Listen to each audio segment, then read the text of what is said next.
penyebar cahaya sunnah.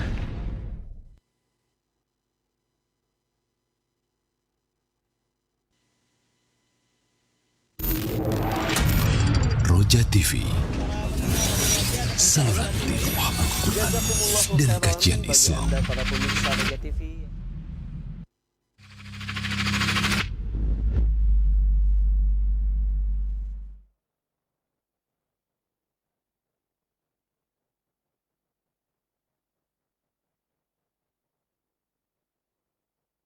Assalamualaikum warahmatullahi wabarakatuh. Innal hamdalillah hamdan katsiran thayyiban mubarakan fihi kama yuhibbu rabbuna wa yarda. Asyhadu an la ilaha illallah wahdahu la syarikalah wa asyhadu anna Muhammadan abduhu wa rasuluh ma ba'du. Ikhwatul Islam, azakumullah, para pemerhati Roja dimanapun Anda berada. Alhamdulillah di kesempatan pagi hari ini kita dapat bersua kembali, di mana di 2 pekan yang lalu kita tidak dapat menghadirkan siaran ini secara langsung dari pembahasan parenting, pembahasan buku yang berjudul dengan Ada Apa Dengan Remaja, disampaikan oleh Al-Ustaz Abu Ihsan Al-Maidani hafizahullah sebagai penyusunnya langsung. Dan pagi ini alhamdulillah beliau hadir kembali di studio untuk menyampaikan faedah-faedah dari buku tersebut. Tema yang akan dibahas pada kesempatan pagi hari ini yaitu mengenai lingkungan yang memberikan harapan positif. Tentunya materi ini yang terkait dengan remaja yang sangat penting kita simak bersama, di mana para orang tua yang sekarang sedang membutuhkan ilmu untuk mendidik para anak remajanya.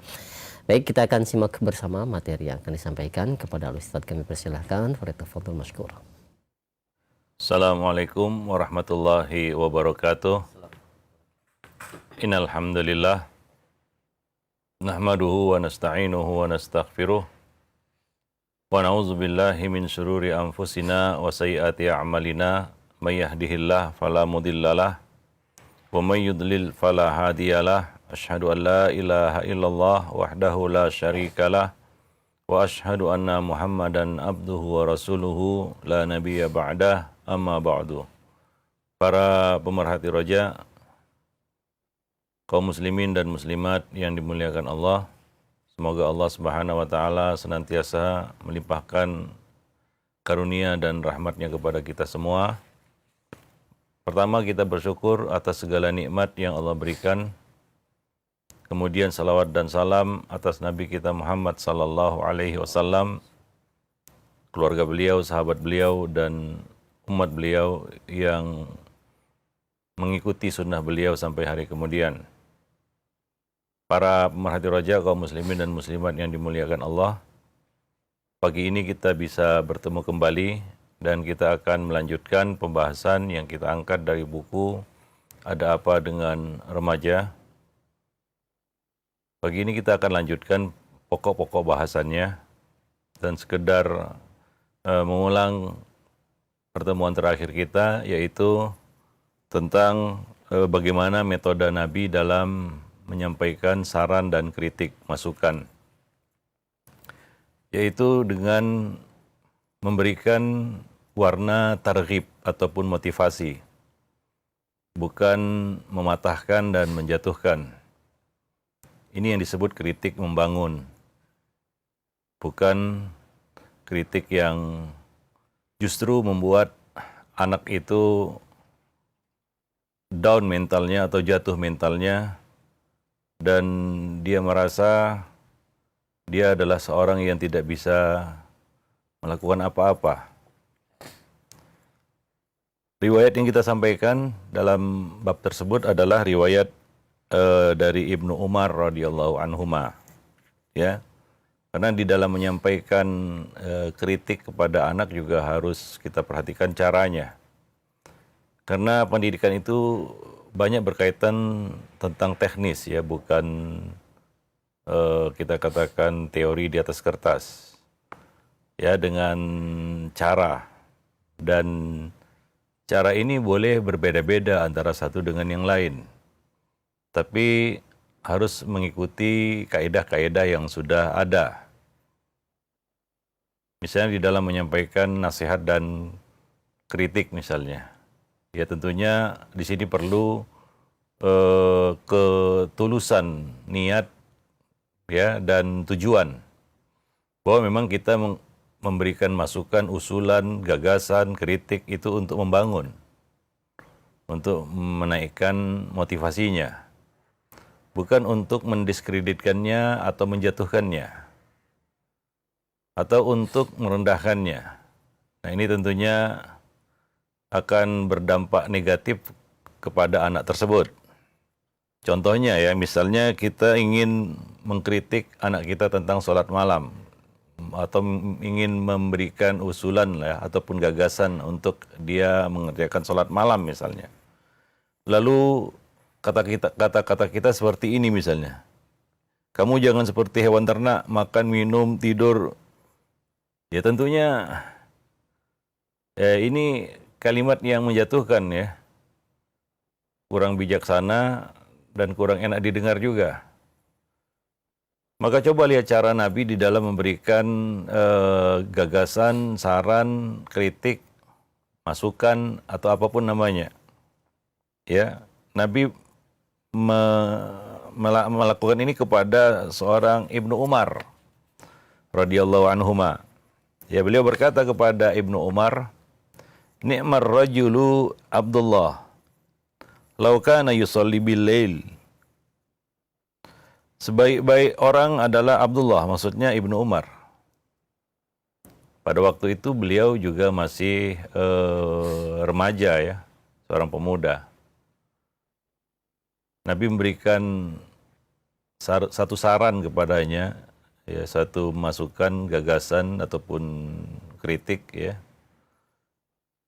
Dan berkata kepadanya, "Ni'mar rajulu Abdullah, lau kana yusalli bil-lail." Sebaik-baik orang adalah Abdullah, seandainya dia mau mengerjakan sholat malam. Ya, seandainya dia mau mengerjakan sholat malam. Ya, jadi di sini ada balancing antara pujian dan masukan ya.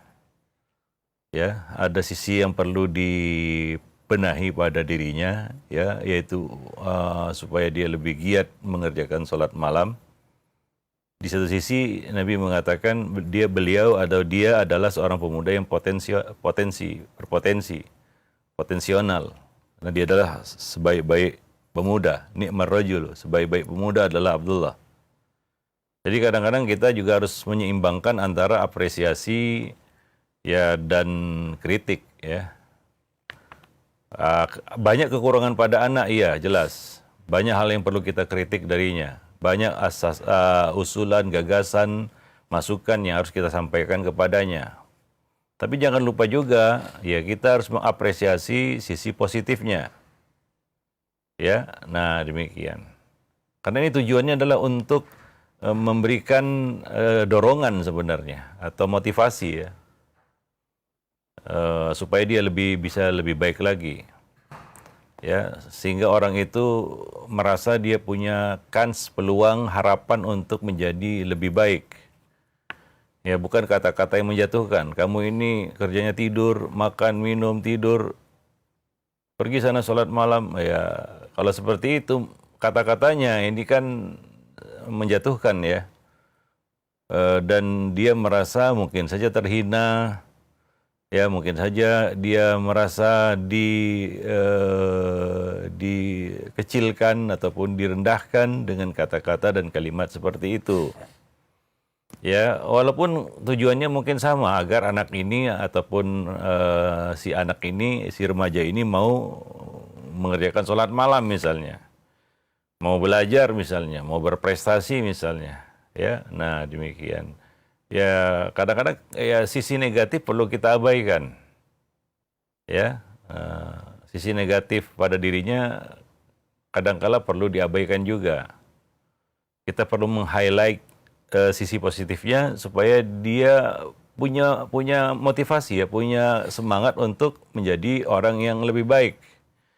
Bahwa dia sebenarnya adalah orang baik. Bahwa dia adalah orang yang berpotensi untuk menjadi baik. Nah demikian, ya bukan seorang yang buruk dan nggak ada harapan untuk jadi baik. Nah itu metode yang digunakan Nabi ya. Apa kata Salim, yaitu Maula Ibnu Umar, ya, seorang pelayan yang bekerja untuk Ibnu Umar. Apa katanya? Fakan Abdullah la yanamu minal laili illa qalila. Semenjak itu, setelah dikatakan seperti itu, Abdullah bin Umar tidak pernah lagi tidur di waktu malam kecuali sedikit. Jadi terbukti ya bahwa kata-kata itu memompa, mengangkat semangat dan motivasinya untuk mengerjakan sholat malam. Nah, misalnya anak malas belajar, ya lalu kata-kata kita justru memperburuk ya keadaannya dengan mengatakan kamu ini anak yang nggak bersyukur, sudah disekolahkan mahal-mahal, begini begitu, yang isinya adalah keluhan kita terhadap apa yang sudah kita lakukan kepadanya. Ya, nah tentunya ini akan membuat dia lemah ya, semangatnya, mentalnya jatuh semua. Ya mungkin dalam hatinya, ya memang saya ini nggak ada harapan, ya mengecewakan. Ya, anak yang tidak bisa memberikan kepuasan kepada orang tua. Nah demikian, sehingga ya mungkin dia tidak bisa menjadi lebih baik lagi ya. Nah demikian. Jadi ini cara nabawi ya, cara Nabi di dalam memberikan motivasi kepada seorang anak ya, seorang pemuda. Jadi di sini ya kita juga harus memperhatikan cara ya, metode, bukan hanya tujuan. Ya mungkin tidak ada ya orang tua yang tidak punya tujuan baik untuk anaknya. Pastilah ya semua orang tua punya tujuan baik untuk anaknya. Namun kadang-kadang tujuan tidak tercapai karena caranya yang salah.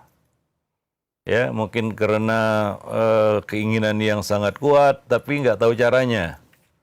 Ya, nah demikian, tidak tahu caranya, atau salah caranya, sehingga tujuan yang diinginkan tidak tercapai. Maka Nabi memberikan contoh kepada kita bagaimana ya seorang pendidik itu, ya orang tua, guru atau siapapun perlu memperhatikan cara, approach, pendekatan yang harus dia lakukan kepada anak didiknya, kepada anaknya. Ya tentunya ini berkaitan dengan bagaimana seorang ayah atau ibu, orang tua di sini atau guru mengenali objek pendidikannya, yaitu anak, murid.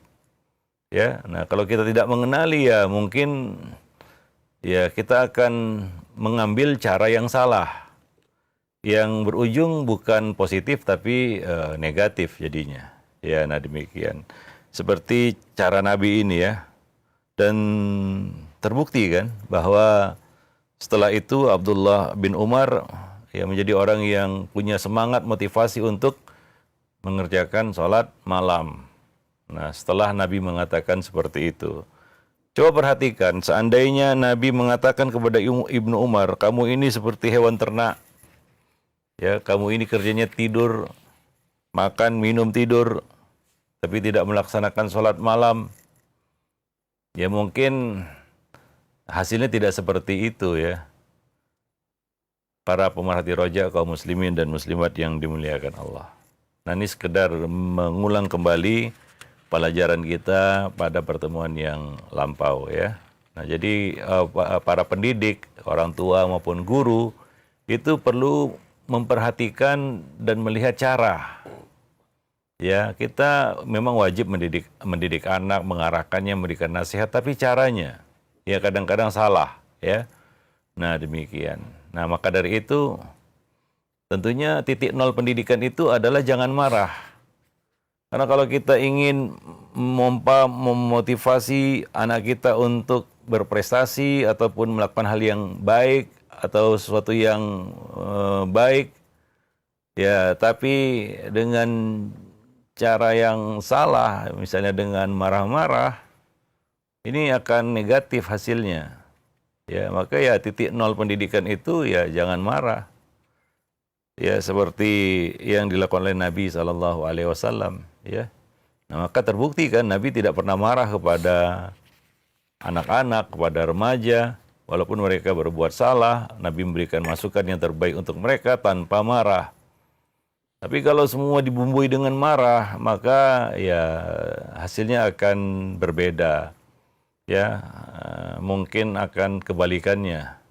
Ya, bukan hasil yang baik kita dapatkan, justru hasil yang buruk. Nah, demikian para pemerhati roja, kaum muslimin dan muslimat, azanillah wa iyyakum jami'an. Baik. Berikutnya kita lanjutkan ya poin pokok bahasan yang berikutnya, yaitu di antara lingkungan yang harus kita ciptakan pada anak remaja kita adalah lingkungan yang memberikan harapan positif, harapan yang baik. Ada dua hal ya yang perlu kita bangun pada diri anak, yaitu khauf dan roja. Rasa takut dan juga harapan. Ya, rasa takut, kekhawatiran, tapi jangan sisi itu saja, karena kalau hanya itu saja ini juga akan timpang. Perlu sisi yang lain untuk menyempurnakannya, yaitu harapan. Beri mereka harapan bahwa mereka punya peluang dan jalan. Jangan dipatahkan. Walaupun mereka buat salah, beri harapan terhadap orang yang berbuat salah. Apalagi anak ya, remaja, berulang-ulang mungkin mengulang-ulang kesalahan yang sama, begitu ya. Atau melakukan kesalahan itu suatu keniscayaan mungkin pada anak dan remaja. Ya dengan segala keterbatasan mereka ya. Berbuat salah itu adalah suatu keniscayaan. Ya, apa kita ingin dapat anak nggak buat salah? Nggak mungkin juga ya. Itu suatu keniscayaan. Maka pernah kita sampaikan juga bahwa anak itu identik dengan salah. Anak itu sama dengan salah. Ya begitulah. Perlunya kehadiran orang tua adalah untuk ya memperbaiki itu. Ya kalau anak benar terus ya untuk apa hadir orang tua di situ kan, begitu ya. Nah, maka ya jangan terlalu berlebihan, lebay kata orang sekarang ketika mendapati anak berbuat salah. Ya. Lalu muncul kata-kata percuma sudah di ini, sudah di itu, di sekolah kan, di nasihati ya. Ini kan kata-kata putus asa ya. Seolah nggak ada harapan begitu ya. Ya mungkin kita pernah mendengar kisah ya, seorang tukang jagal yang telah membunuh 100 jiwa. Ya, yang terakhir dia bunuh itu adalah seorang ahli ibadah karena dia merasa diputus harapannya. Nggak ada kesempatan untuk memperbaiki dan untuk kembali. Ya, maka dia pun panik, kalap dan membunuh orang itu sehingga genaplah menjadi 100 orang. Kemudian dia bertemu ya dengan seorang ahli ilmu. Lalu membuka harapan kepadanya untuk memperbaiki diri. Apa katanya kepada si tukang jagal itu? Bertobatlah, apa yang menghalangimu dari taubat? Ya, walaupun dosanya ini sudah membunuh 100 jiwa ya. Ya, tidak menunjukkan sikap yang berlebihan, wah kamu ini parah, kamu gimana kamu bisa. Iya, semua orang bisa buat salah lah. Semua orang bisa berbuat kesilapan. Tapi kalau kita putus harapannya, dia mungkin akan bertambah buruk lagi. Dia sudah buruk, kita putus harapannya, nggak ada jalan di depannya kecuali ya menambah keburukannya. Seperti yang terjadi pada ahli ibadah. Ketika dia putus harapan itu, dia melakukan keburukan berikutnya, yaitu membunuh si ahli ibadah ini sehingga genaplah yang dia bunuh 100 orang itu. Ya, maka jangan sekali-kali ya memutus harapan. Dan salah satu dosa besar yang paling besar adalah al-qunutu min rahmatillah, berputus asa dari rahmat Allah Subhanahu wa taala. Kasih mereka harapan. Ya, apapun kesalahan yang mereka lakukan. Ya. Karena manusia selama hayat di kandung badan masih ada harapan untuk menjadi lebih baik. Bertaubat, ya bahkan dia selamat dari neraka ke surga karena dia termotivasi dengan adanya harapan. Tapi kalau terputus harapan, dia merasa tidak ada harapan, tidak ada peluang, ya mungkin dia tidak akan bisa bangkit. Ya, nah demikian. Ya, kisah tukang jagal itu menjelaskannya kepada kita. bahwa di menit-menit akhir atau detik-detik akhir kehidupannya dia bisa selamat, berubah nasibnya dari buruk menjadi baik karena dikasih harapan oleh ahli ilmu tadi. Begitulah pentingnya harapan ya kita berikan kepada anak, walaupun anak itu ya buat salah, tidak memuaskan, mengecewakan, tapi jangan tunjukkan kekecewaan kita di depannya. Terus kasih motivasi, seperti halnya Nabi Nuh alaihi salam. Ya, ketika berhadapan dengan putranya, beliau di atas perahu, sementara putranya itu, anaknya itu terombang-ambing di tengah gelombang banjir yang besar. Apakah beliau menunjukkan kekecewaan atau keputusasaan atau kemarahan? Enggak. Beliau tidak menunjukkan kekecewaan dan kemarahan. Tapi beliau masih punya harapan, memberikan harapan kepada anak itu dan berkata kepada anak itu, "Ya bunayya rkam ma'ana." Wahai anakku, naiklah ke perahu bersama kami. Ya, ini luar biasa.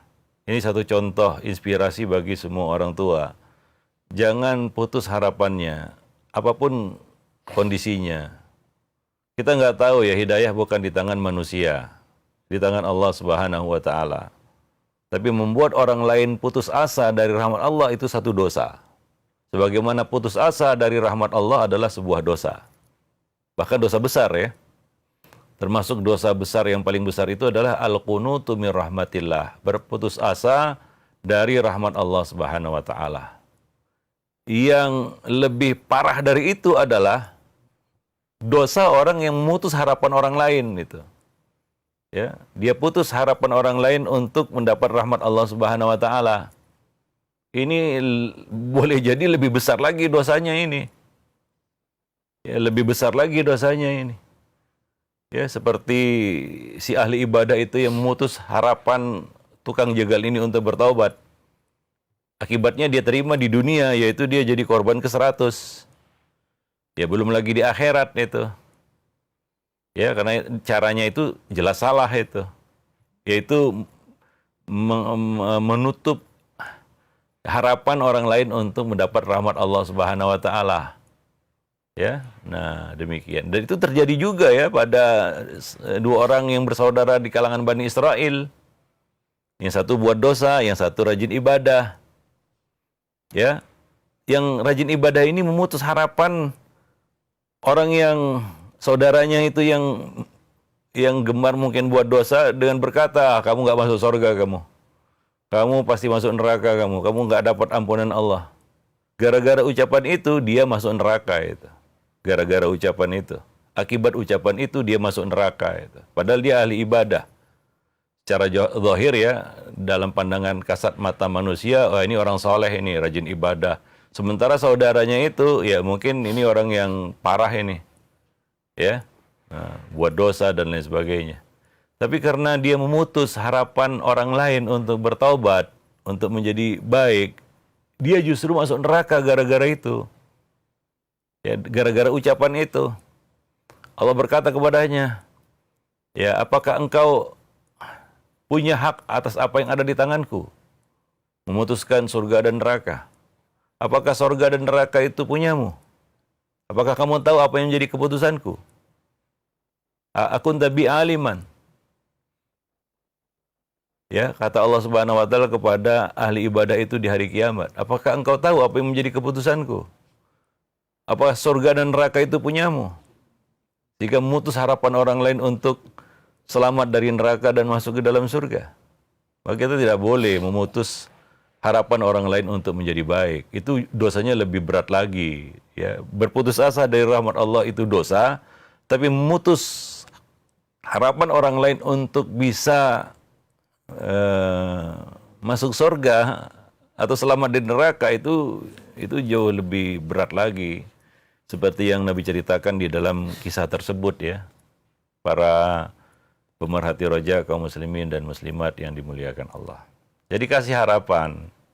Ya kadang-kadang orang tua ini karena kekecewaan yang mendalam dan kemarahan. Nah ini makanya ya, kembali lagi itu ya. Mendidik anak itu tanpa amarah, itu sudah kita bahas.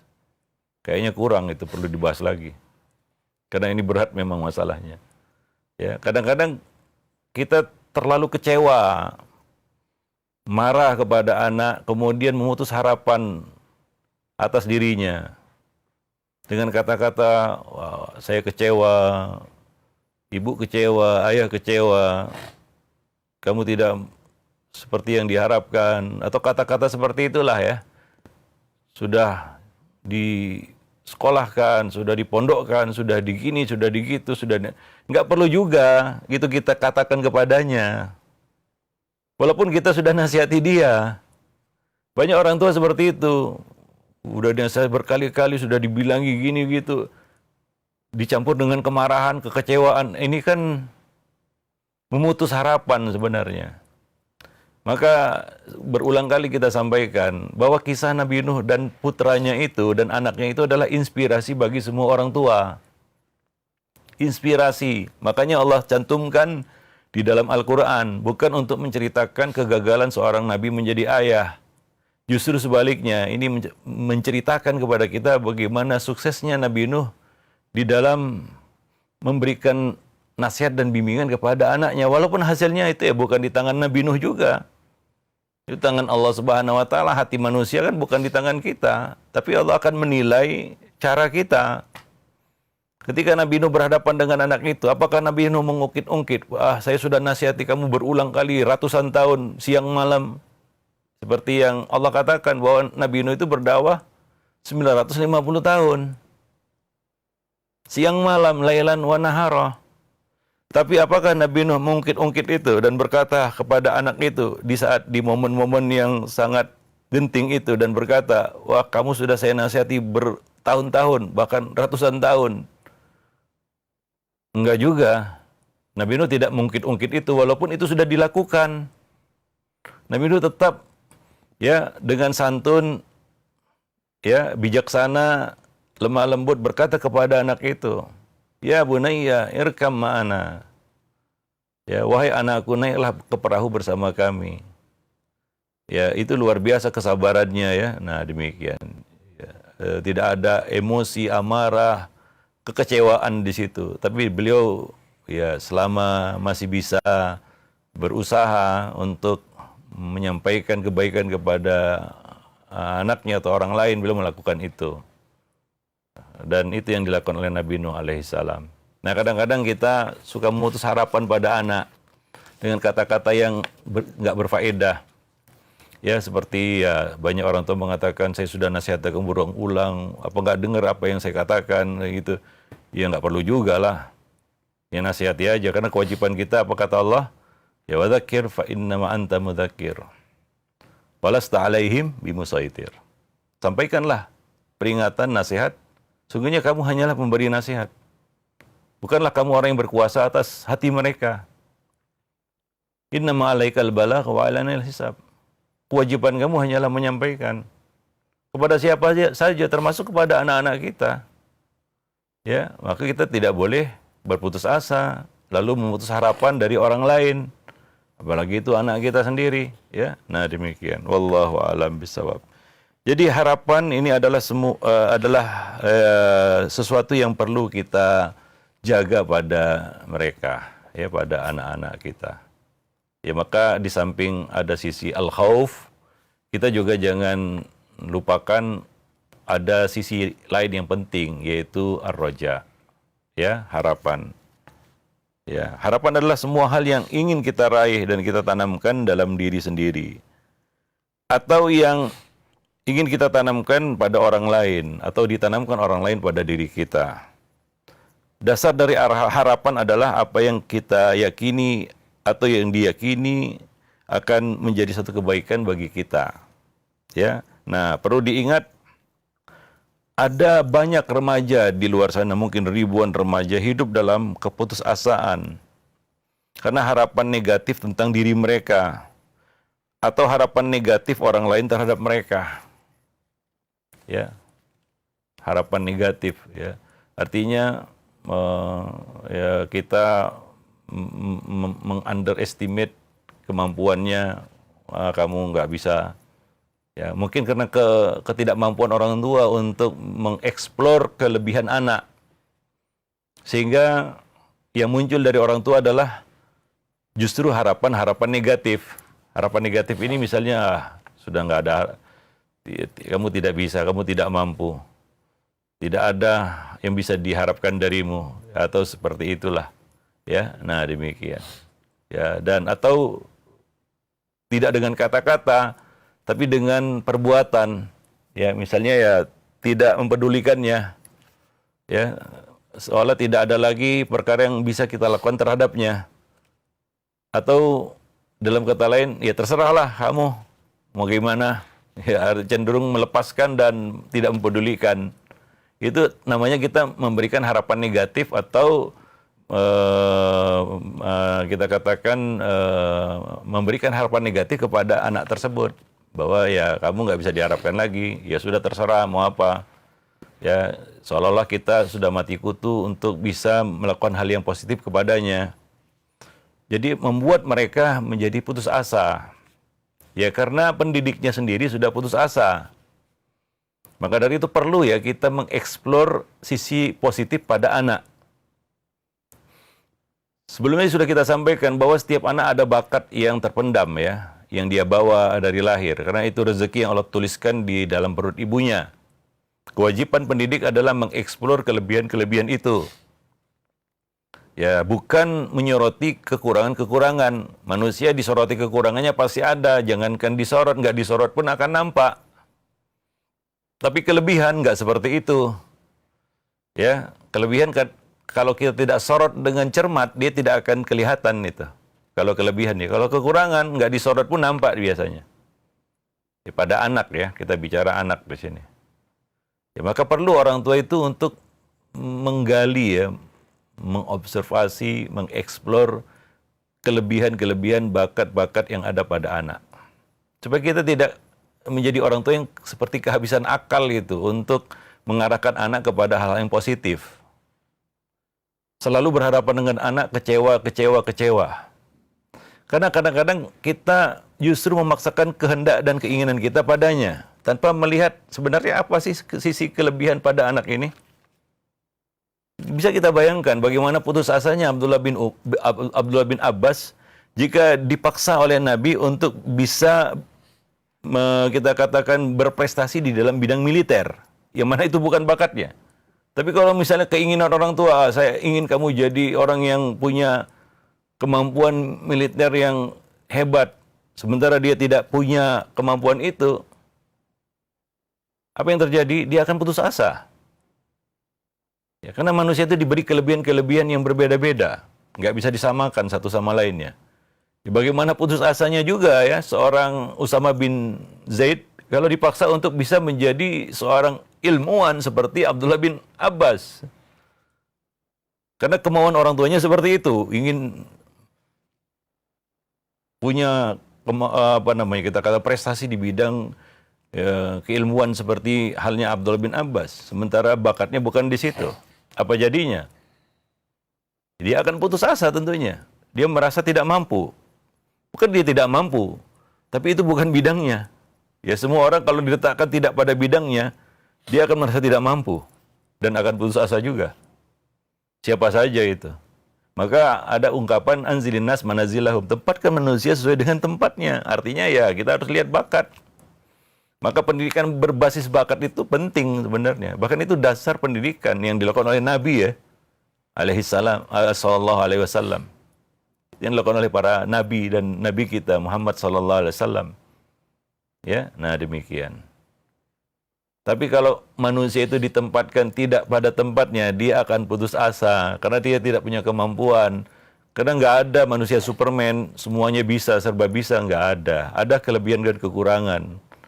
Manusia seperti itu, anak-anak kita juga sama seperti itu. Maka kewajiban pendidik orang tua adalah ya mengetahui kelebihan-kelebihan ini hingga kita bisa memberikan harapan kepadanya.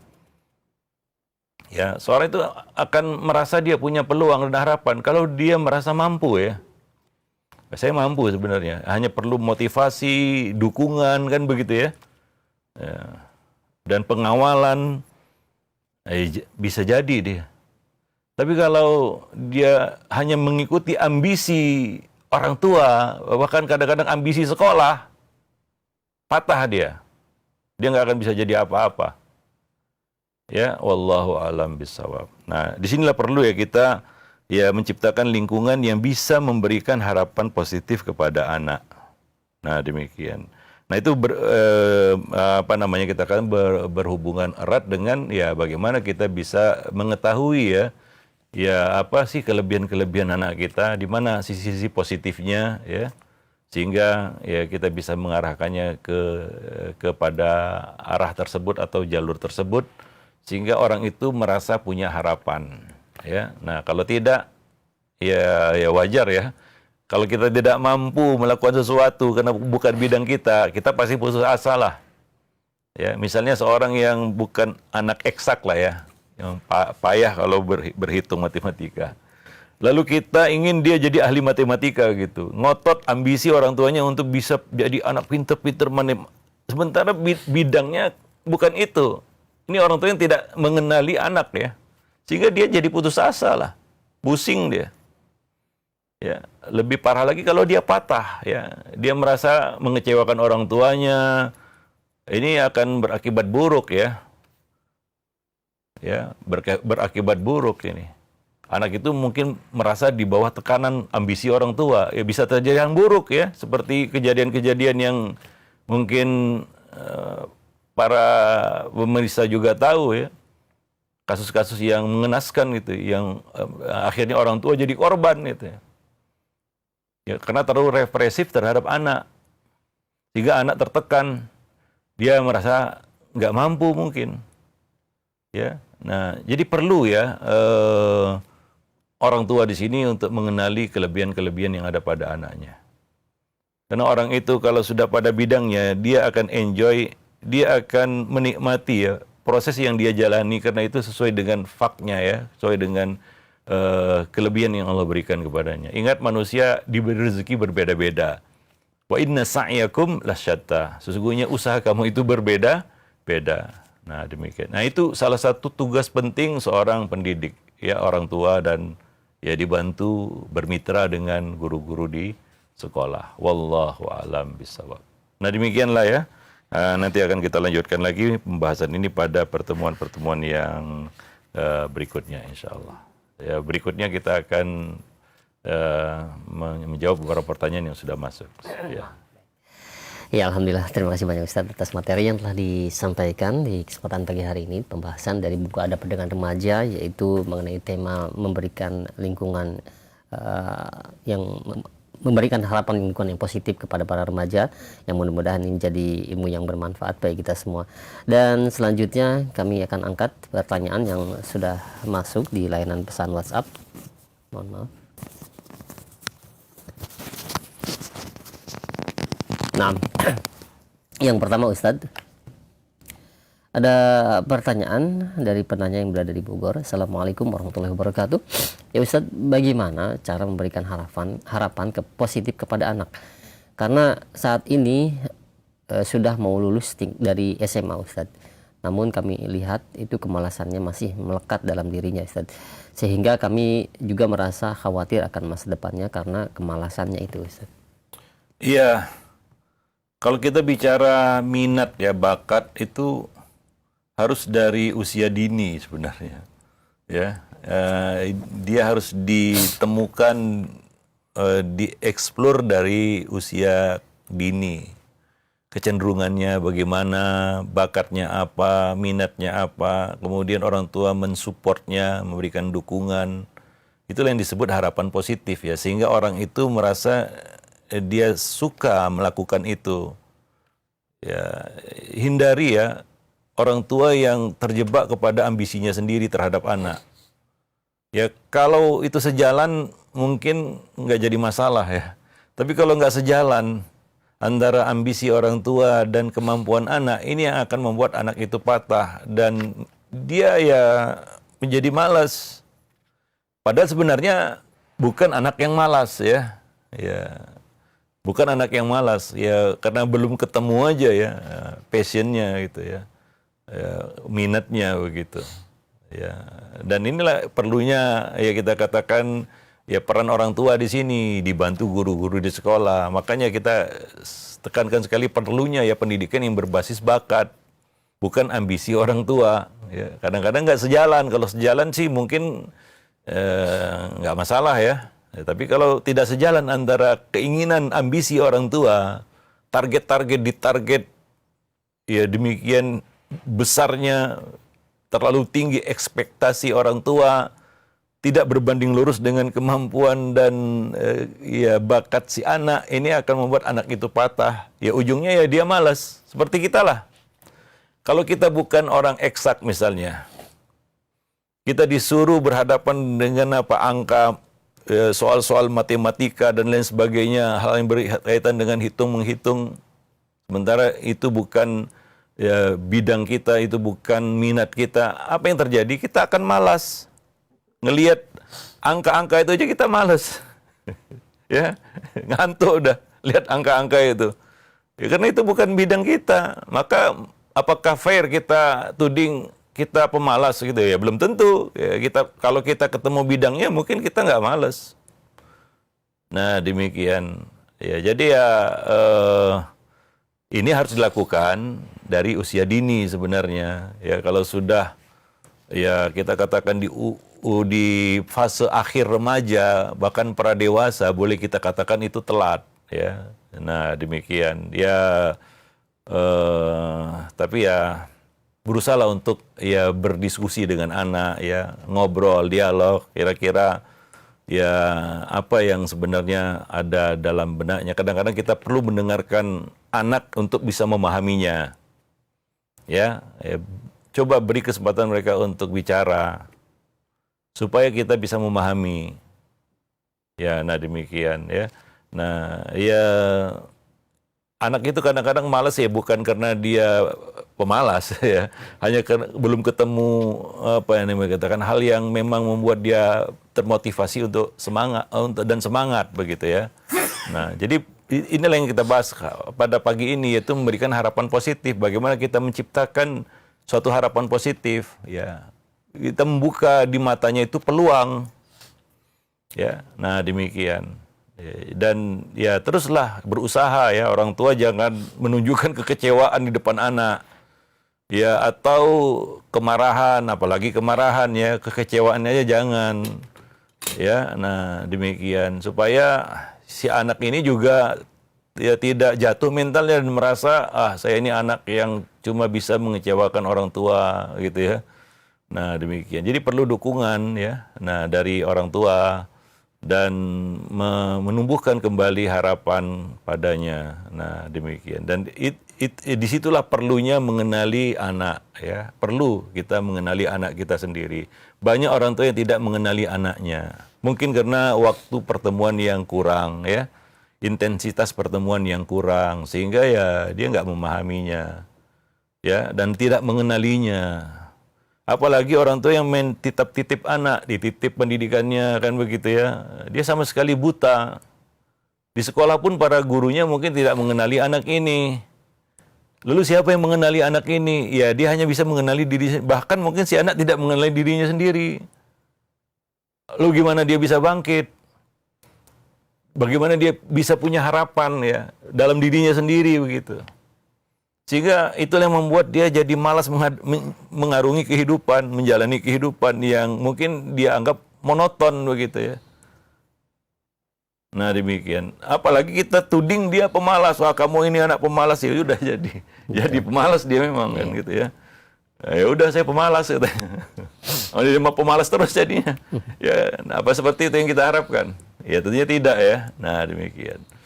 Ya, seperti itu. Ya, mendidik itu kadang-kadang seperti menaikkan layangan ya, perlu tarik ulur gitu ya, supaya dia tambah tinggi begitu. Wallahu a'lam bishawab. Nah, Ustaz, alhamdulillah, terima kasih banyak Ustaz, jazakallahu khair atas jawaban dan penjelasannya demikian. Dan selanjutnya ini ada pertanyaan Ustaz dari orang tua yang sedang merawat anaknya yang sedang sakit Ustaz. Mohon nasihatnya agar kami bisa terus memberikan harapan positif kepada anak, dan kami sudah berusaha untuk berobat ke manapun dan berdoa setiap malam. upaya apa lagi Ustadz supaya kami bisa memberikan harapan positif kepada kami dan juga kepada anak remaja kami, karena anak kami sudah berumur 22 tahun dan sakitnya sudah lama. Mohon nasihat ya Ustadz. Setiap manusia diuji ya dengan ujian-ujian ya tidak akan melebihi kemampuan mereka. Itu yang harus kita tanamkan pada diri kita supaya kita selalu menjaga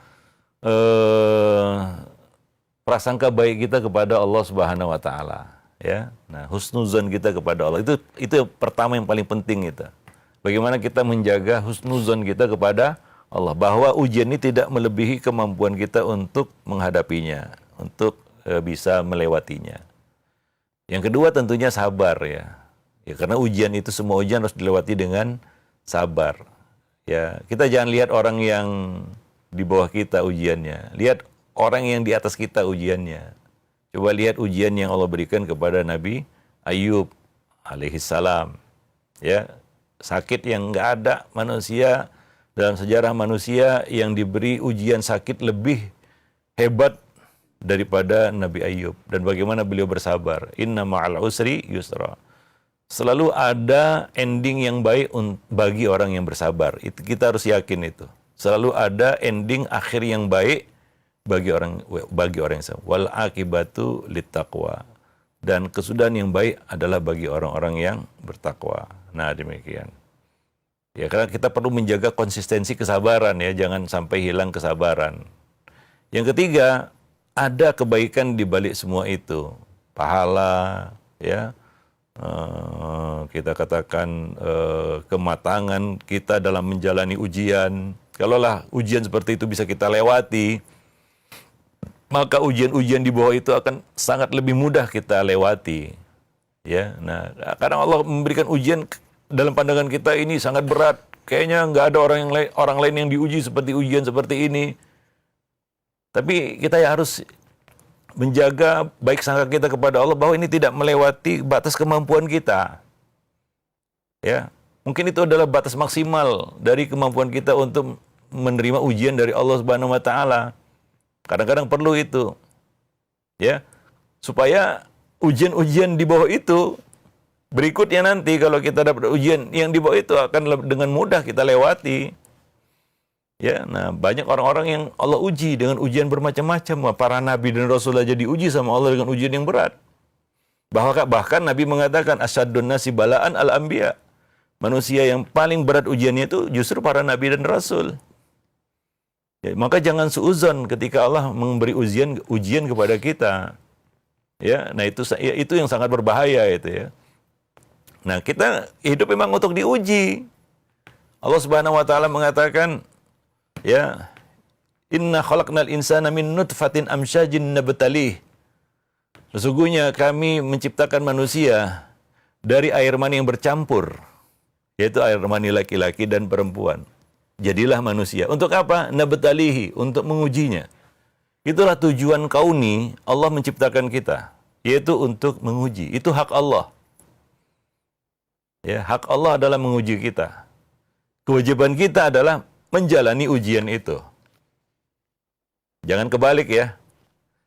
Ini kita manusia mau menguji Allah Subhanahu wa taala. Kemudian kita tidak mau diuji sama Allah Subhanahu wa taala. Ya, tentunya tidak. Terbalik itu. Allah lah yang berhak menguji dan kita lah manusia yang wajib menjalani ujian itu. Nggak ada ya. Itu yang harus kita bangun prasangka baik itu. Ya, dengan apa? Dengan keyakinan bahwa tidak ada manusia yang tidak diuji. Kelihatan saja ya dari luar, kita melihat orang lain, wah kayaknya dia hidup enak sekali, nggak ada ujian.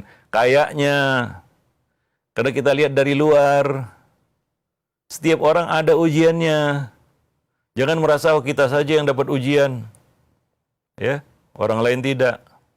Sepertinya orang lain enak-enak saja hidupnya, tertawa-tawa, senyum-senyum, kesana kemari. Wah, kayaknya nggak dapat ujian dia. Siapa bilang? Mungkin ujiannya lebih berat lagi dari kita. Ya, nah itu yang harus kita bangun pada diri kita ketika kita menghadapi ujian dari Allah Subhanahu Wa Taala. Ya, wallahu alam. Dan ya tentunya teruslah berdoa dan berharap baik. Ya mudah-mudahan kesudahan yang baik yang kita akan dapatkan. Wallahu alam bisawab. Ya. Nah, baik, alhamdulillah. Syukran jazakallahu khair atas jawaban dan nasihat Al-Ustaz. Dan mungkin kita akan berikan kesempatan satu penanya di layanan telepon yang kami harapkan untuk pertanyaannya sesuai dengan pembahasan kita. Baik, silahkan untuk Anda. Ya, belum terhubung. Ya, mohon maaf kepada para sahabat roja sekalian, jika sudah terhubung, mohon dikecilkan atau dimatikan volume televisi atau radionya. Ya, ya sudah terhubung. Halo, assalamualaikum. Halo. Halo, assalamualaikum. Waalaikumsalam warahmatullahi wabarakatuh. Dengan siapa, di mana Ibu? Dengan Ibu Ira di Bekasi. Ibu Ira di Bekasi, silahkan pertanyaannya. Ya, Afan udah Ustaz ini izin bertanya. Kan saya punya anak Ya, kelas 10 sekarang. Dia ingin minta pindah sekolah. Bagaimana solusinya ya Ustaz ya? Sarannya buat saya. bagaimana Ibu? Coba diulangi Bu. Mengerti kan? Anak saya kelas 10 ingin Pindah sekolah, dari pesantren. pesantren. Bagaimana solusinya Ustaz? Sarannya. Ya. Assalamualaikum. Waalaikumsalam warahmatullahi wabarakatuh. Nah, ini masalah Ya. klasik Ustaz. Semua Iya. orang tua mungkin hampir mengalami Ya. semua Ustaz ya. Ya, ada beberapa hal yang perlu kita perhatikan ya. Pertama, tidak semua keinginan anak juga perlu diikuti oleh orang tua ya. Karena mungkin ada hal-hal yang mengganjal di tempat pendidikannya ataupun di sekolahnya atau di pondoknya yang membuat dia tidak nyaman, kemudian dia ingin pindah ya, padahal yang terbaik bukan pindah, kan begitu ya. Nah, demikian halangan-halangan inilah yang harus kita singkirkan. Ya, nggak selamanya ya, nggak sepenuhnya semua keinginan anak harus dituruti orang tuanya. Anaknya mau pindah, dipindahkan gitu ya. Nanti pindah-pindah sekolah aja kerjanya. Ya, nah nggak seperti itu juga ya. Nah, maka perlu ya anak itu memang perlu didampingi oleh orang tua ya untuk melewati masalah-masalah yang dihadapinya. Mungkin dia nggak bisa sendiri untuk melewati masalah-masalahnya, terutama masalahnya dengan lingkungan di sekolah misalnya ya. Biasanya seperti itu.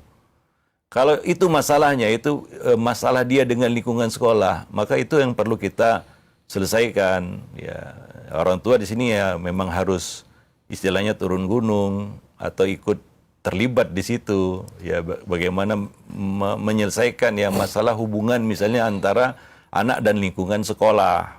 Karena memang lingkungan sekolah itu kan harus kondusif ya. Mungkin anak ini ya menjadi korban bullying dari teman-temannya kan yang membuat dia tidak nyaman kan begitu ya. Atau hubungan yang kurang baik dengan guru. Nah, ini yang harus dimediasi ya oleh orang tua dengan sekolah ya untuk maslahat si anak ini. Ya, enggak sepenuhnya ya keinginan anak untuk pindah sekolah itu tepat. Ya, nah kadang-kadang ya karena ada masalah-masalah yang terjadi antara dia dan lingkungan di sekolah. Tapi ya ada kalanya keinginan itu adalah keinginan tepat. Artinya dia nggak cocok di situ atau dengan format pendidikan seperti itu. Banyak anak-anak yang ya nggak cocok ya mondok ya format pendidikan 24 jam.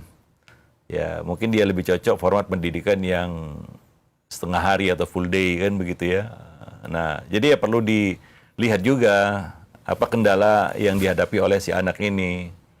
Karena macam-macam ya jenis manusia, ada yang ekstrovert, ada yang introvert kan begitu ya. Nggak semua anak cocok dengan format pendidikan tertentu. Maka di sini jangan diidentikan kalau format pondok itu Islami. Kalau di luar format pondok itu nggak Islami. Karena banyak orang tua berambisi anaknya masuk pondok. Dan dalam asumsi mereka, itulah satu-satunya format pendidikan yang Islami. Enggak. Ya. Bagaimana dengan format pendidikan full day? Apakah Islami atau tidak? Ya, itu bukan berkaitan dengan apakah format pendidikan yang dijalankan di lembaga pendidikan itu full day atau ya kita katakan 24 jam atau pondok. Maka di sini harus kita lihat juga perlunya orang tua mengenali anaknya. Sehingga dia bisa bermitra dengan lembaga pendidikan yang cocok. Apalagi dia sudah memberikan pendidikan kepada anaknya di rumah. Ini akan bermasalah jika orang tua tidak menjalankan pendidikan untuk anak di rumah. Sehingga orang tua bingung, anak-anak ini dipondokkan atau tidak ya. Sebenarnya itu pertanyaan yang nggak perlu ditanyakan lagi kalau orang tua menjalankan pendidikan untuk anak di rumah. Karena dia akan cari sekolah, lembaga pendidikan yang cocok, yang bisa bermitra dengannya. Ya, untuk melanjutkan atau menyempurnakan pendidikan yang sudah dia berikan kepada anak ini di rumah. Mau itu format pondok, full day, atau homeschooling, atau private school, atau format pendidikan yang lainnya.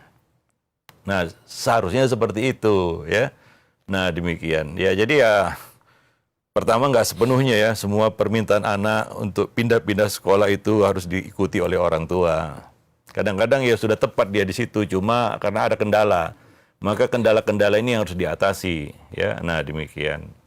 Ya, wallahu alam bisawab. Nah, ya kalau tidak teratasi sama sekali ya mungkin barulah ada opsi yang berikutnya kan begitu ya.